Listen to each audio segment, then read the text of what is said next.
Infiniti Q50 3.0 Sport Tech 2017 Review. Here's a $1 million question for you.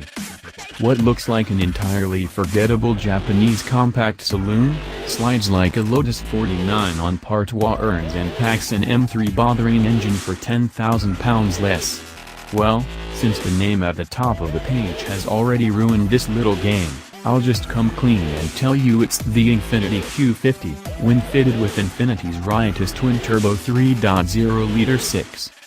Previously the Q50 quietly pretended to take the fight to the Germans while actually cowering in its trench, wishing it didn't look quite so dull, or have quite such odd steering.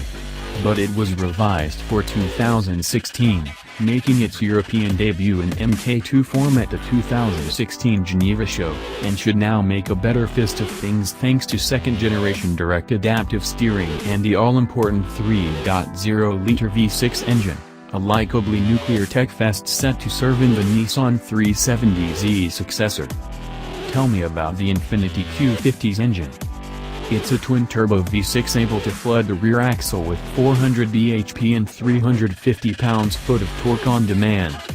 Despite the forced induction, the Infiniti engine has a nicely traditional more revs for more power delivery. Instead of stalking the lower end of the rev range with masses of torque, as the current M3/M4 does, making it tricky in the wet and unrewarding to rev out, Infiniti has taken a leaf from Ferrari's book and engineered in the turbo-derived meat of the thrust where you want it, north of 4,500 revolutions per minute, the red line's at 7,000 revolutions per minute, and the crank is pretty keen to get there almost all of the time. This may be accident rather than design, but it's good news nonetheless. The result is a really likable power plant. Bimble along in near silence, the well-mannered 7-speed auto shuffling through its gears like a wet-nosed hedgehog in dry leaves, or prod the drive mode controller through to sport, pull the lever to the right for manual shifting, and ring the thing out.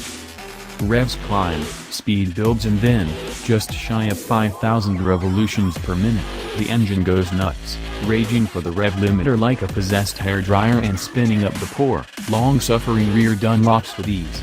Find traction and whole convoys of slower traffic are passed without a second thought, and you find yourself giggling like a dog with a stolen sausage.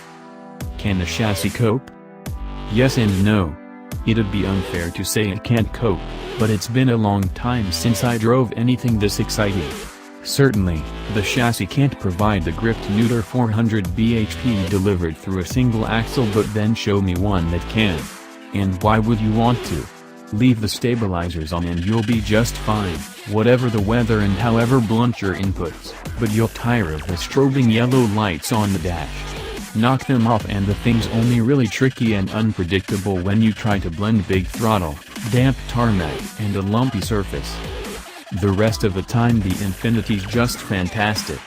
You don't give the front tires a second thought, focusing instead on the rears and how much you're asking of them with lateral load.